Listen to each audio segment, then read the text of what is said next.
Okay, so I'm going to be going over the basics of what I'm doing with Week to Warrior and the basics of what you beginners need to know starting kettlebells. It's the whole basic spiel. It's going to be a lot of information. I'm going to go into all this information more in other videos and explore various nuances of this, but this is an outline. So, what your goals are. I'm just going to define for you what your goals are because you may not know what your goals are. You might think your goal is to gain muscle, or think your goal is to look a certain way, or to think your goal is to, like, be Batman, or whatever. Whatever your goal is, you have some idea of what your goal is. But whatever your goals are, they really come down to what I have on my list I'm going to share with you. So, posture. You want to have really good posture. This is important for a variety of reasons. Athletics, feeling good, looking good, walking, like everything. Hormones. You want your hormones to be healthy. Body won't function if your hormones aren't healthy. You want to be sleeping well. You want your mood to be good. You want longevity in your training. If you don't have longevity in your training, you're not, it doesn't matter. You're going to get jacked up when you're 30, you're jacked up when you're 20, you're jacked up when you're 50. Whenever you get jacked up, you're still jacked up and it's not fun. You want to be athletic. You do. I mean, like, what's the point of being, like, jacked out of your mind if you can't move properly and you can't... Leave your kids are like, hey, like, Dad, come play the sport with us, and you can't go, like, run and play the sport because you're just jacked up. There's no point. So you want to be athletic. You want to be muscular. You want muscle mass. Muscle mass is important because muscle mass keeps your body safe. It protects you from falling. It protects you from, if you're in a combat sport, it protects you from getting injured when the other person's, like, ripping your arm off or punching you. And you want all this, you want to be strong as fuck, too. You want results. You want you want to be really, really strong. Because strength is the basis of everything. Anything athletic you're doing, you're lifting stuff, you're shooting a basketball, it's all strength-based. It's all based on your body's ability to use strength to generate some sort of net effect. But more on that later. And you want this all to take too much time. If this takes too much time, then what's the point? Like, you're gonna, like, work all day and then come home and spend, like, 3 hours doing some elaborate work, or go to the gym and spend 3 hours doing some elaborate workout with, like, cables and all this shit, and do it every day, and, like people have this idea that that's what it takes. No. It's not what it takes. It's counterproductive, usually speaking. So you want your workout to not take too much time, but that's usually just part of an efficient workout. If you're doing things efficiently, you shouldn't need to do that many of them. It's just kind of intuitive. So, why normal programs don't support this? Just a basic stuff you may have observed from the culture and just how people train. And so, like, let's take high school sports, for instance. High school sports, I played high school sports. I did soccer, track, and wrestling. And what I noticed when I was training in high school is that in high school, people don't really know how to train at all. They really don't. So, and I thought a lot. I've spent a lot of time thinking about how I would have trained people differently had I been in high school. Because it's a training, it's so important. And I would compare training methodology in high school a lot.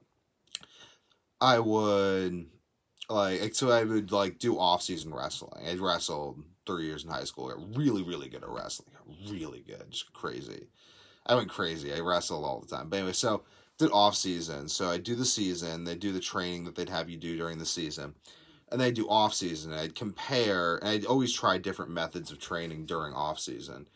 And I would just compare, how does my off-season training, like, how does this particular type of training I'm doing support or not support my results on the mat?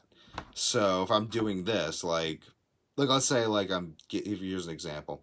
I did CrossFit for a while, and I'll end up, like, bashing CrossFit early. But, so I did CrossFit for a while, and I do CrossFit, and I do my CrossFit workouts, do, like, every day, like, just, like, you know, that's just how CrossFit works. Like, you have, like, your dips, pull-ups, deadlifts, clean and press, just a jumble of exercises. You do them in a circuit.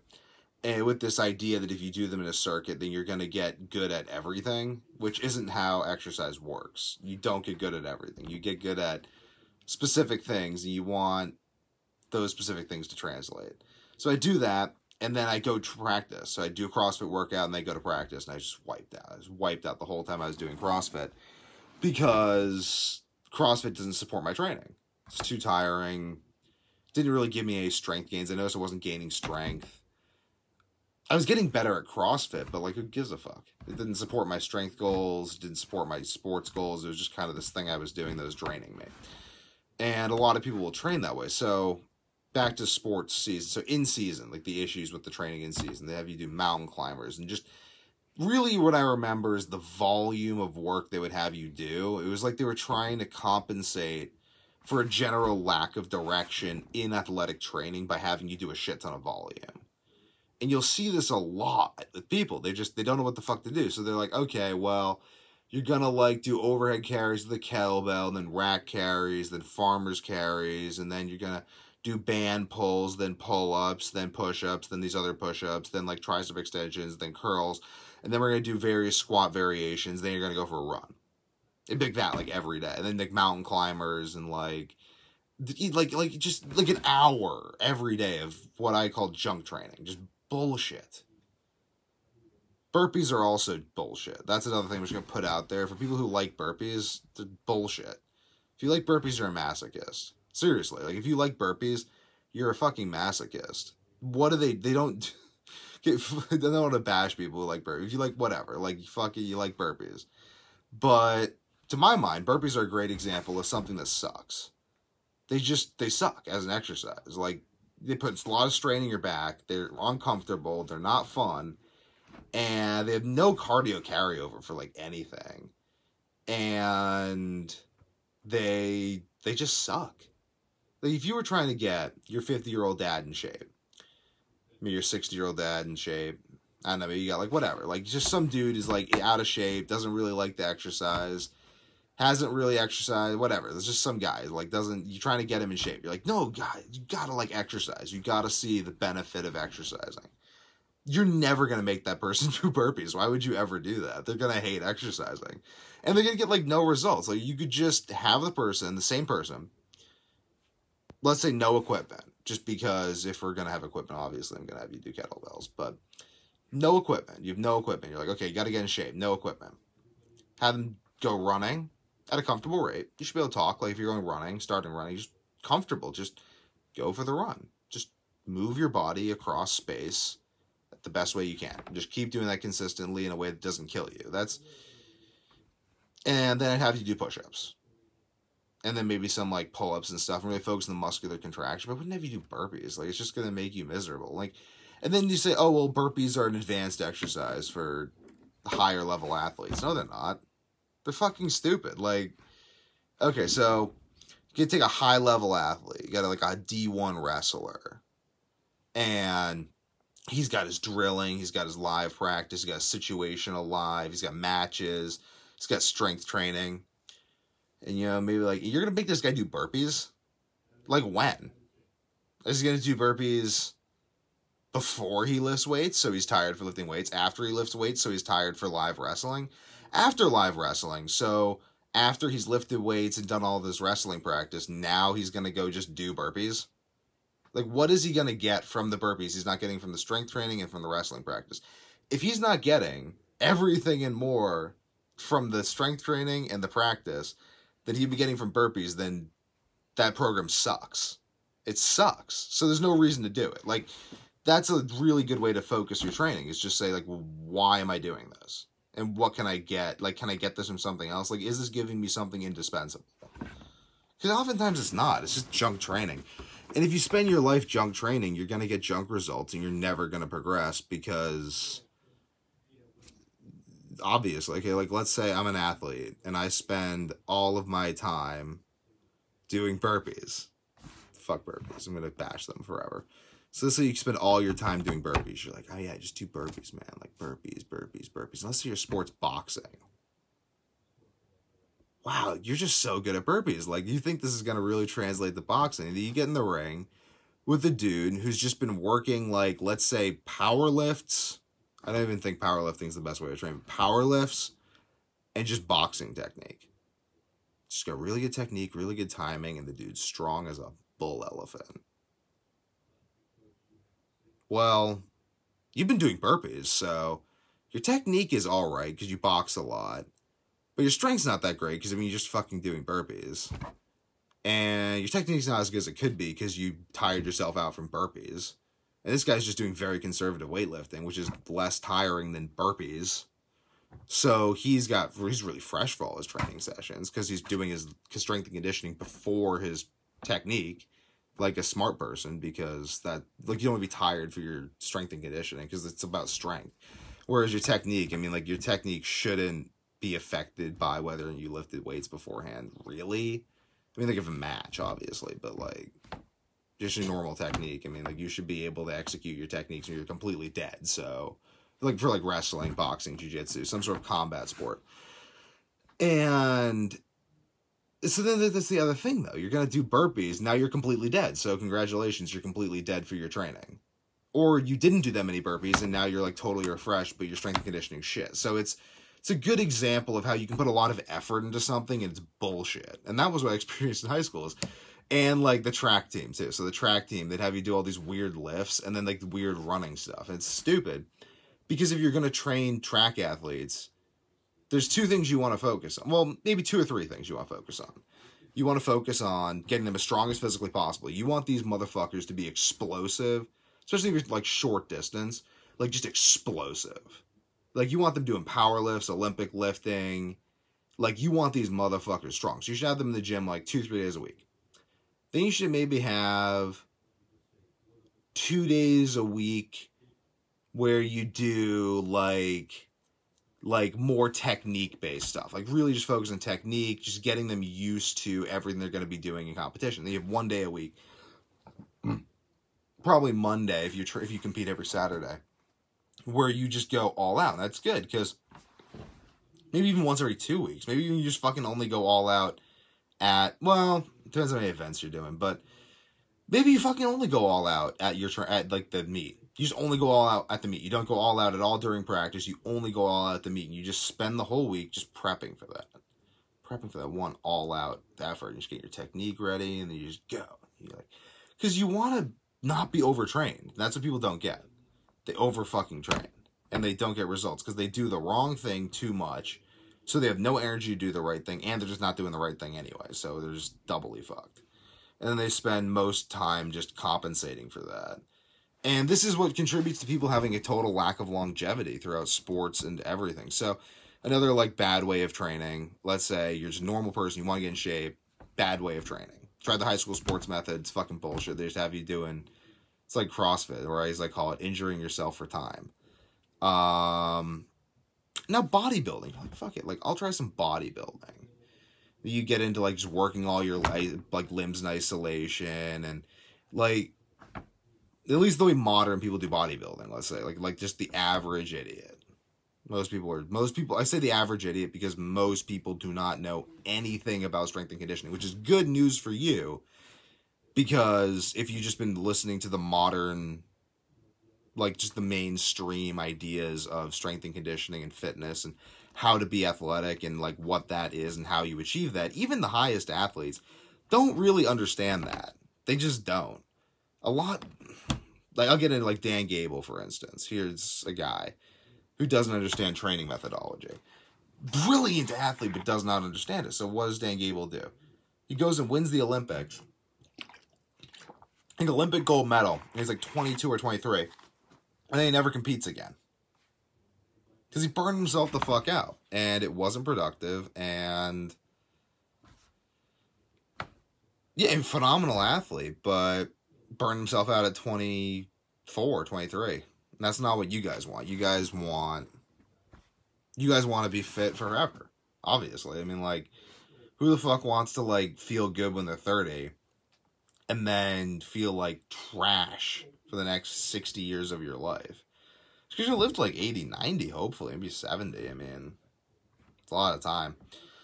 So, doing bodybuilding, it's not going to give you the results you want. Because you're training all your muscles in isolation. And even just, like, let's say you're doing, like, power building, let's say, or you do, like, powerlifting stuff, and then you do bodybuilding stuff on top of that. Well, you're just tiring yourself out, so you're not going to get the full benefit of the powerlifting stuff you're doing. And the main driver of muscle gain is strength gain anyway, so what are you doing curling like endlessly?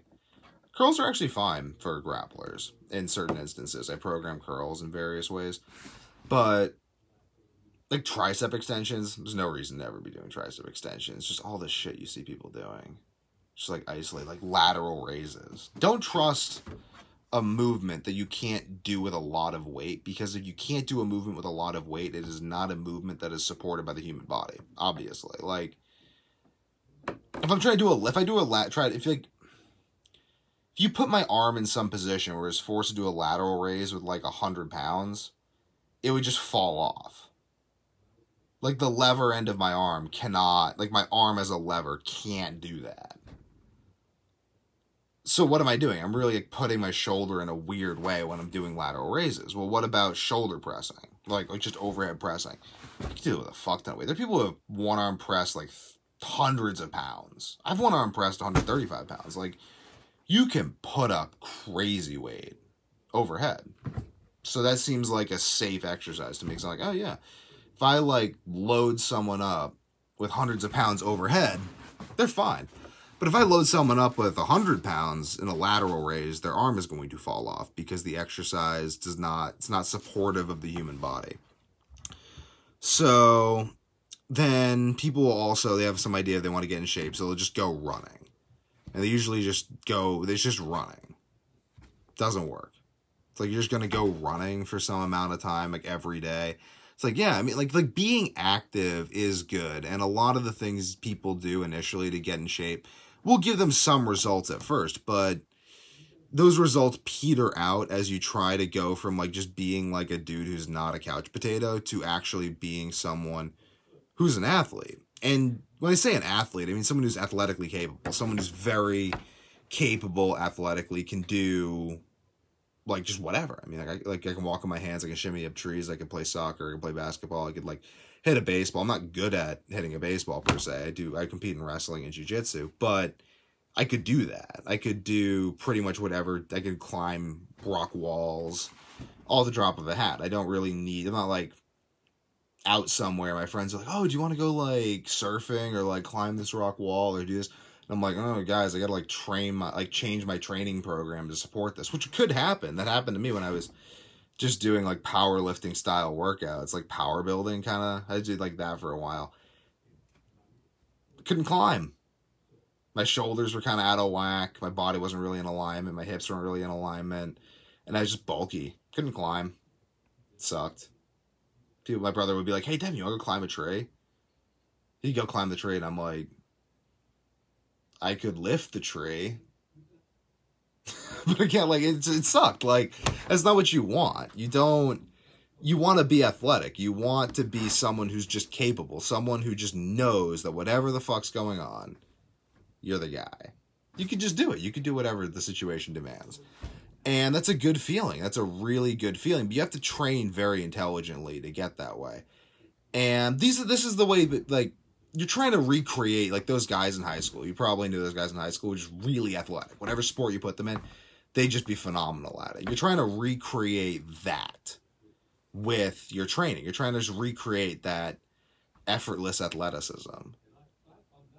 And you can do it. You can do it. And it's easy. It's actually easy because you're not trying to like get like 20-inch biceps. You're not trying to do something that isn't really supportive of the body. You're actually just trying to get the body to support itself throughout normal movements in the most effective way possible, which is what your body wants to do.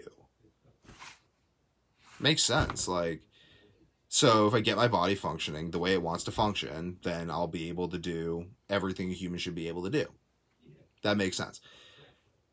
It doesn't take that much time because you're not trying to push your body in like some direction it's not meant to be in. Like if you were trying to build up to like a 50-pound like lateral raise, just doing the lateral raises for the shoulders and like really trying to like build it up, it's gonna take years.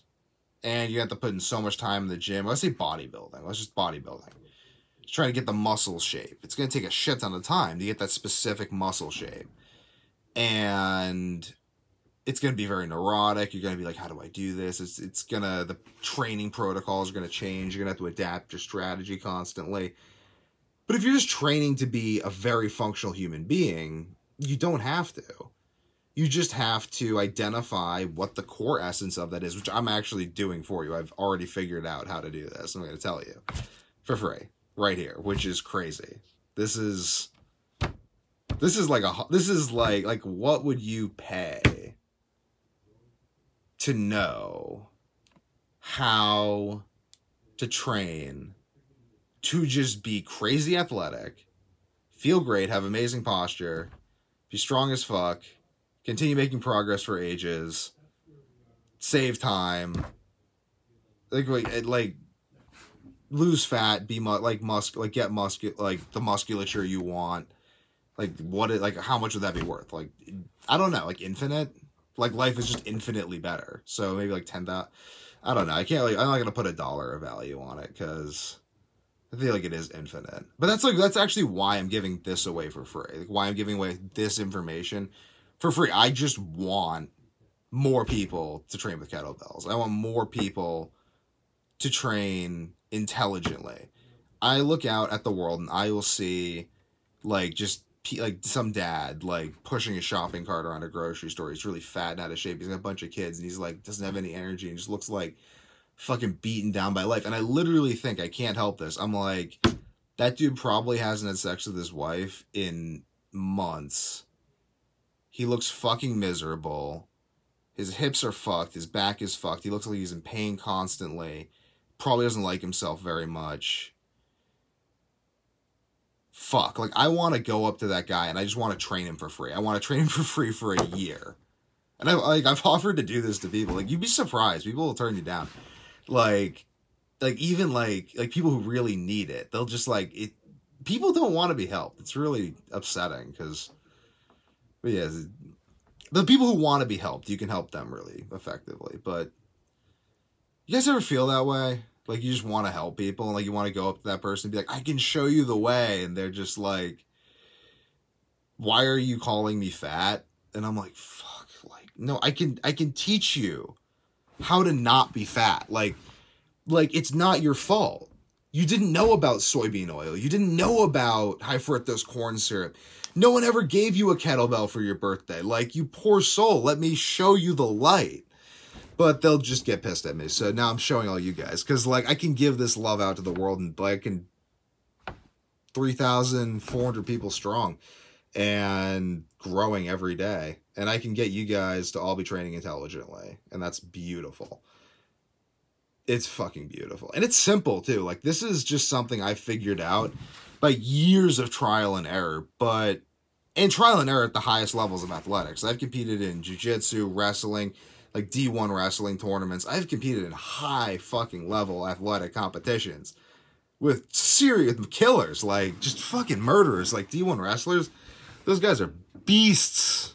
And I've competed against these guys. And I've won.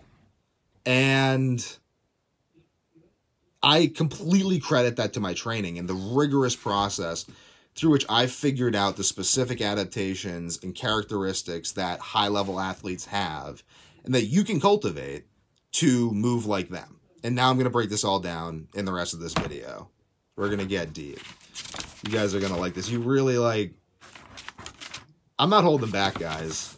You guys should definitely tune in and watch this whole thing because I'm going to tell you exactly how to train to dominate whatever sport it is you want to do. This is a shit ton of information, and there's going to be more videos explaining all these concepts, and we're going to be fleshing this out over the next few months in a variety of different ways, and I'm really excited for this, because this is the byproduct of 10 years of my neurotic and obsessive and passionate and competitive drive turning into just this distilled essence of like, how the fuck do I win?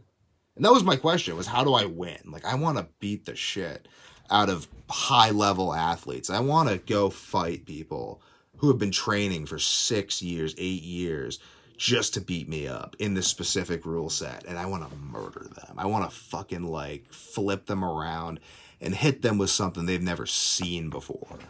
That was my goal, and that's what I've done. That's what I continue to do. And a lot of that's training. I mean, just think about it. Like, I'm going to keep connecting this to really logical things so you guys can really see how this works. You're in a wrestling match. Maybe it's minute 4. You're winning. Your grip gives out because your forearms are not strong enough. You're now losing. So what does that mean? That means everything except for your forearm strength, all of that becomes irrelevant the second your forearms give out. The fuck? But dude, I got like biceps, like 20-inch biceps, and like my back's out to here. Like, what? But your forearms gave out, so now you can't grab your opponent, and he's beating the piss out of you. I've been there. Like, I've fucking been there. Like, you guys ever, like, been in a fight? They ever, like, had someone, like, beating the shit out of you? And you're like, if only I trained my forearms more. Like, this is what I've went through, like, a decade. And I keep on going through. I keep competing. I keep training because I fucking love this. Like, I'm convinced that by the time I'm 40, I'm going to have the method to every combat sport and all of athletics, like, distilled in my mind. And I'll be able to figure out exactly how to train anyone for any of it. And because it makes sense, and you'll see why I feel that way after I share this information with you. But on to later on. What is the most efficient way of training? You want to like get this athleticism so bad. What's the most efficient way of training? Well, I'll run you through a bunch of training styles I know of, and you can see the commonalities. So we get power to the people. That's a very efficient and effective way of training. Efficient, doesn't take a lot of time, doesn't take a lot of lifts. Effective because the shit works. Gets you strong as fuck. Go over that more later. What's power to the people? It's simply like 5 days a week, 2 sets of 2 deadlifts, and 2 sets of 2 one-arm overhead presses. Done with specific parameters. Interesting. Okay, another program I've done to great success. One second.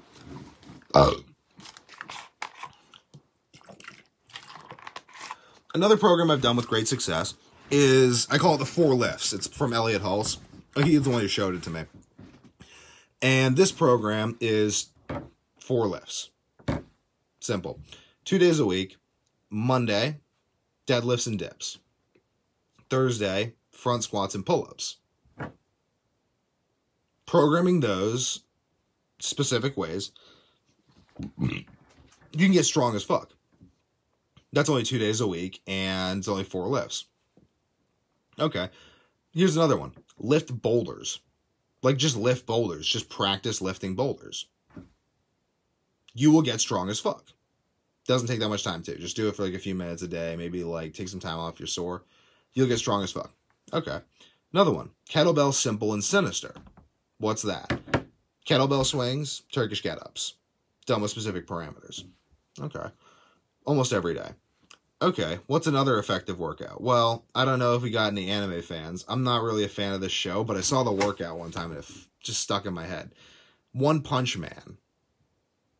In this universe, he's the best superhero. He's just the super... He can kill anyone with one punch. And how he got that way, he was a normal person named Saitama. And every day, he did 100 push-ups, 100 sit-ups, 100 squats, and a 10-kilometer run. Every single day! That's his workout. It's a shitty workout, but is it? Is it? Let's get into this. So, what do all these workouts have in common? Well, they're all focusing on... Well, give me a second.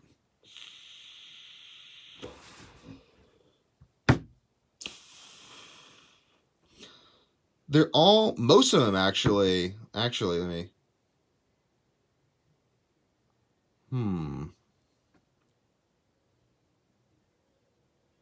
All of them, except for the One Punch Man workout, involve a hip hinge.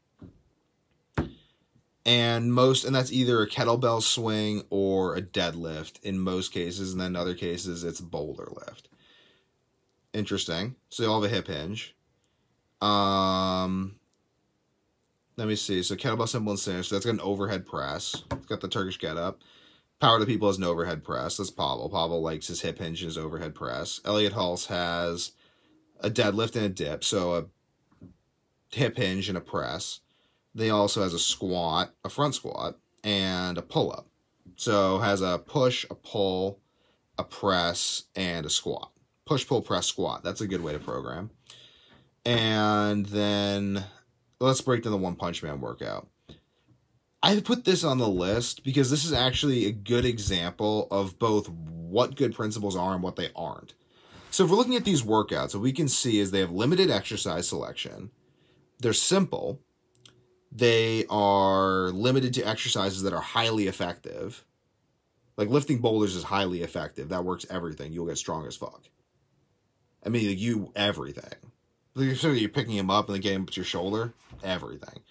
So lifting boulders, the exercise selection is really effective. Uses every muscle. So the hip hinge deadlift uses every muscle. Then the overhead press gets the rest of them because it works that overhead movement. It's the one thing you're kind of missing with the deadlift because you'll get big buys doing deadlifts.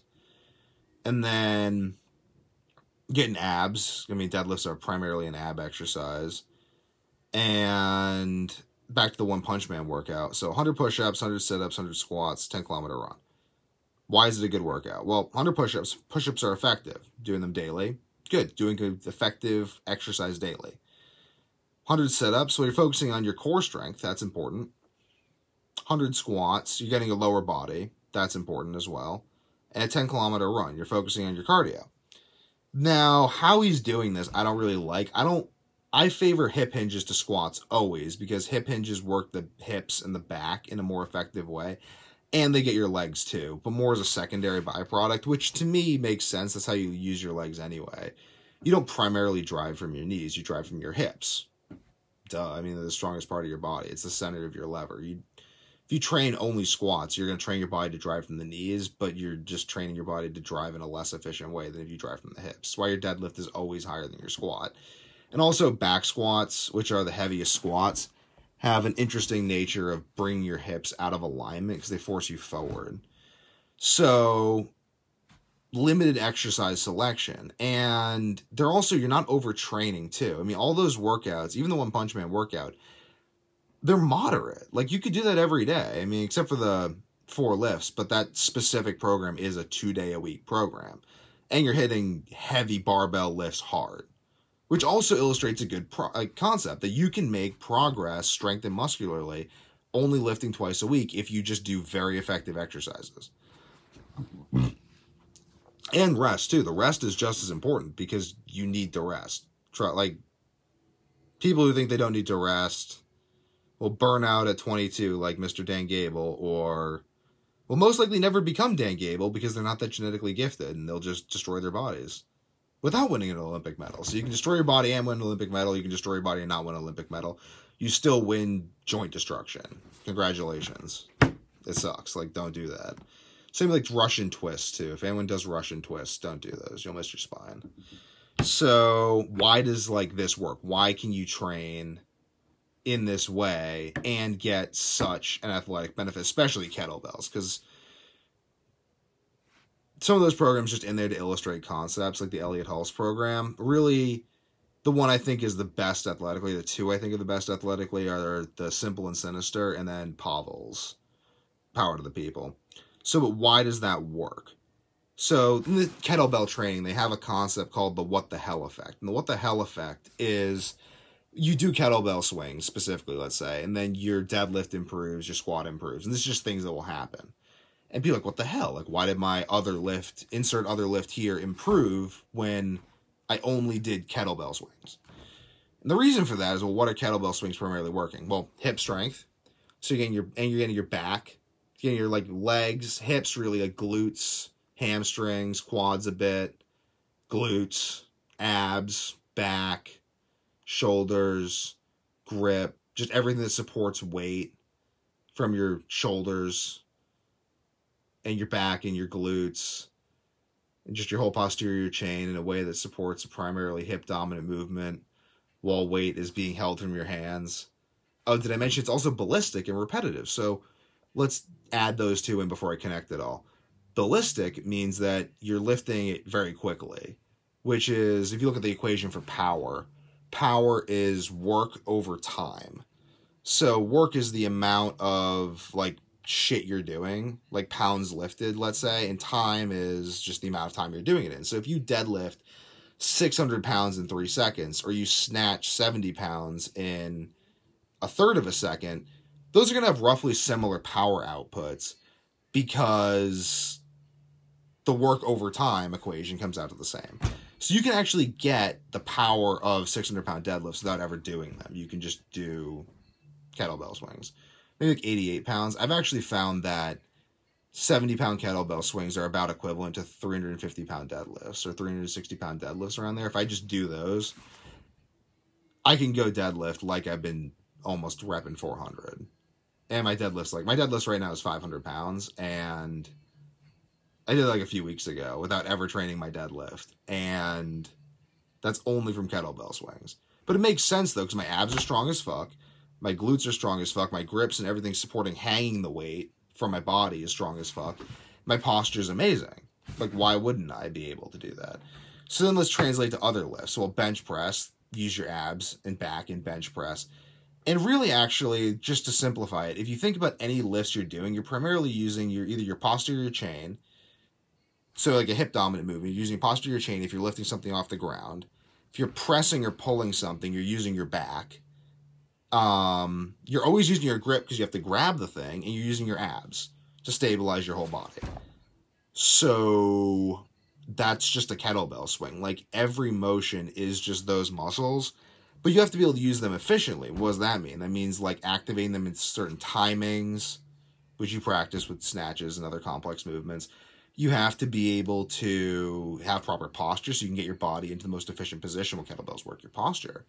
So, and you end up just working specifically the musculature and skills you need to be crazy athletic in anything. And you're doing explosively too. So now you can sprint, you can shoot takedowns, you can throw punches, you can do all these things that are explosive with strength, because you get the strength and the explosivity. Whenever you're training explosivity, you also get strength.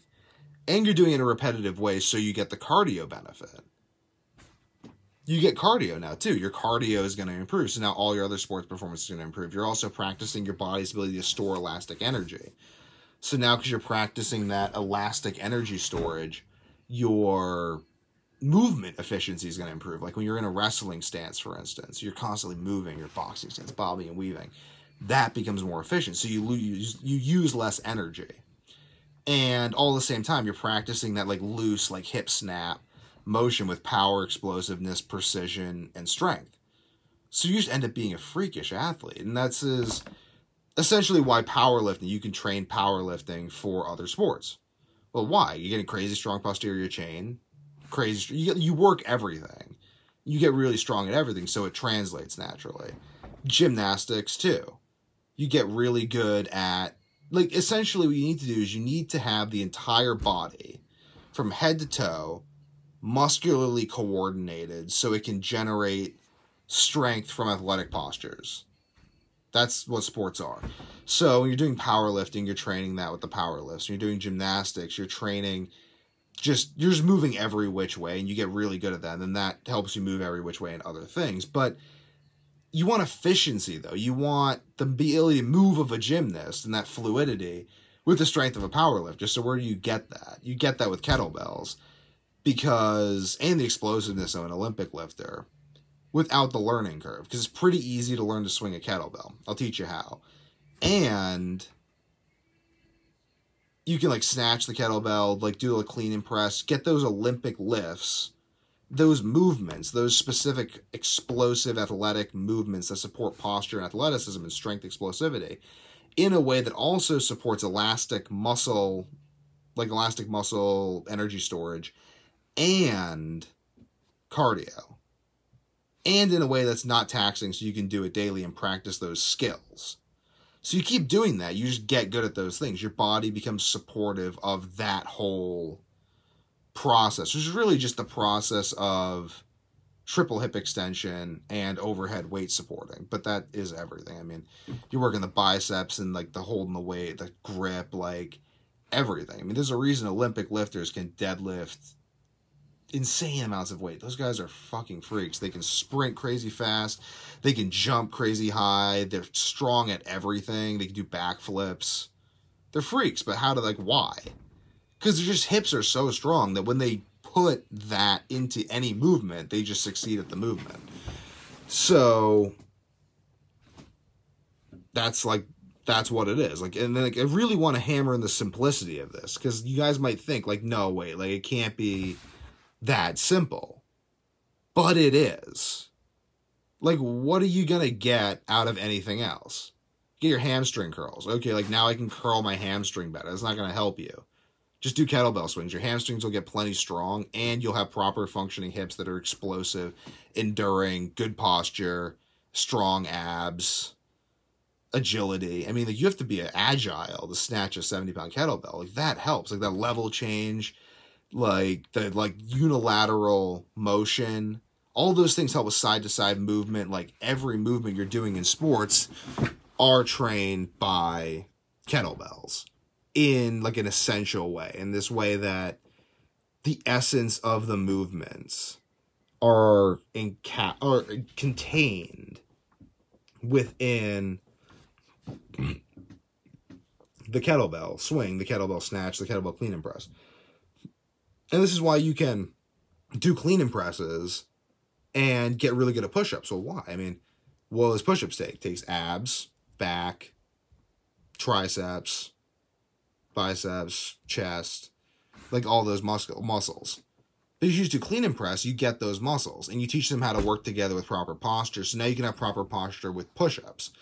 And this is one of the things with overhead work that's so useful, is because the weight's overhead, you have to balance your anterior and posterior chain, your front and back muscle group have to balance to keep the weight balanced overhead. And same with swings, double-handed swings, you have to balance yourself side to side. So you end up becoming very balanced muscularly, both front, back, side, and across all these planes of motion. And you have good posture too.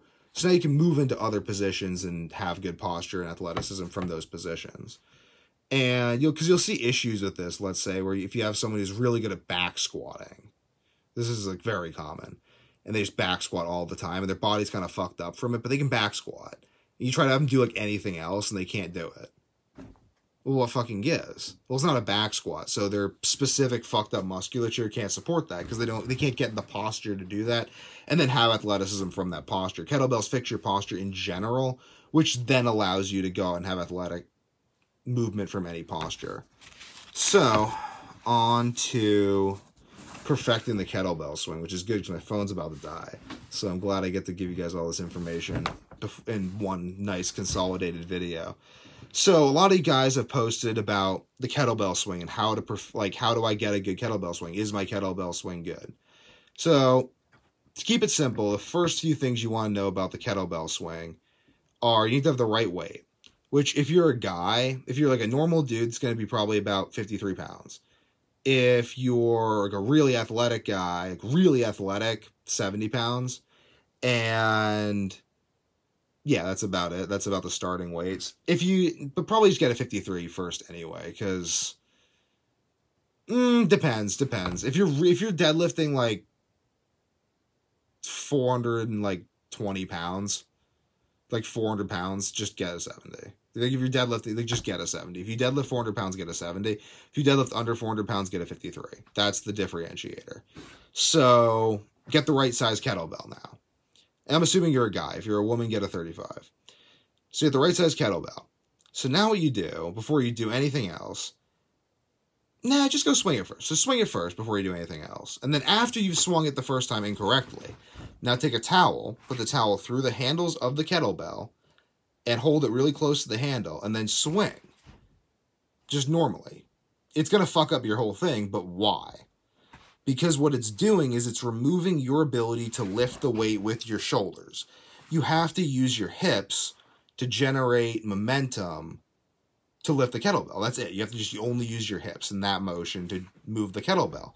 And that's going to teach you to connect your weight to the kettlebell and to do that properly. And now if you're doing towel swings, squeezing your abs, keeping your weight in your heels, keeping your posture back, and you're like keeping your posture like good, like your chest up, back tight, like everything really good. And you're doing towel swings. You can do towel swings well with good posture, weight in your heels. Like I said, like gripping the ground a bit. Alternate between like gripping the ground with your feet and like weight in your heels. You need both, but the weight in your heels is for mechanical efficiency. The gripping the ground is to help you move fluidly. So really the weight is somewhere in between the center of your foot and your heel because you're gripping the ground and keeping the weight in your heels. But do both of those. I know they're contradictory, but just do both. It'll give you good form. It won't make sense logically, but if you grip the ground and try to keep your weight in your heels, you will have good form. Also, towel swings, and keep your chest up, back tight, like head neutral, then shoulder, like feet however far apart's comfortable. Try various stances, and just do that until you're comfortable with that motion. Then go and do normal swings. If you ever feel like your swings are getting shitty, just go do towel swings. They're corrective. They just force you to use your hips. I can go and do normal swings, or I can go do towel swings because I'm sensitive enough that I can notice if my form is fucked up without even doing a towel swing. But I've been doing kettlebells for years. You're probably not going to be that sensitive at first, so do towel swings maybe every other day or every day. Maybe just 5 of them, just 10 of them, just to really remind your body of how to move. And then just keep practicing the swing. Work up to about 100 swings a day and do push-ups after each set. Just really focus on the like total body tension, squeezing the ground with your hands, keeping everything tight, the hollow body position almost with your upper body and your abdomen, squeezing your abs, squeezing your butt, squeezing your back. Just bang out those push-ups, pushing from the armpit, not the shoulder. And do those in between sets, just like 5-10 of them, just enough to like really like stimulate the muscle. And just take it easy. Just do your swings, do your push-ups, feel good, get better at those, build confidence in those movements. And then after you've built confidence in those movements and exercises, then we can add in other movements and exercises. But just doing that alone is going to give you so much. It's going to give you proper hip alignment. It's going to give you abs of steel. Literally, like, kettlebell swings is the best ab exercise I've ever done for getting popping abs ever. Like ever. Just fun fact. If you want to get popping abs, do kettlebell swings. End of story. They're the best. I've done every other ab exercise. Ab wheels, all of them. Kettlebell swings make your abs bigger. Like if you just want big popping abs, because you probably do, because it's fun and it's nice to just have big abs because they look good. And like maybe you're married. I'm an Orthodox Christian, so I'm not really like into like fornication. All the like people like, yeah, I get jacked, so like tons of bitches want to, whatever, fuck that. Let's say you're married and you got like a beautiful wife at home who's beautiful to you, whatever. And like, fuck it, you want to just have like rippling abs because like, that's nice. That's how you do it. Do 100 fucking kettlebell swings a day. Do 200 swings a day, maybe. Only do 200 swings a day for a month. 2 months. Your abs will be huge. Fucking huge. Like, great cheese on your abs, huge. Just because you're squeezing them with every rep. And really maintain that connection to the kettlebell. Focus on quality over quantity. And just work at it. Work at the kettlebell swing like you're perfecting every other athletic motion, because you are. Greatness awaits you. Done.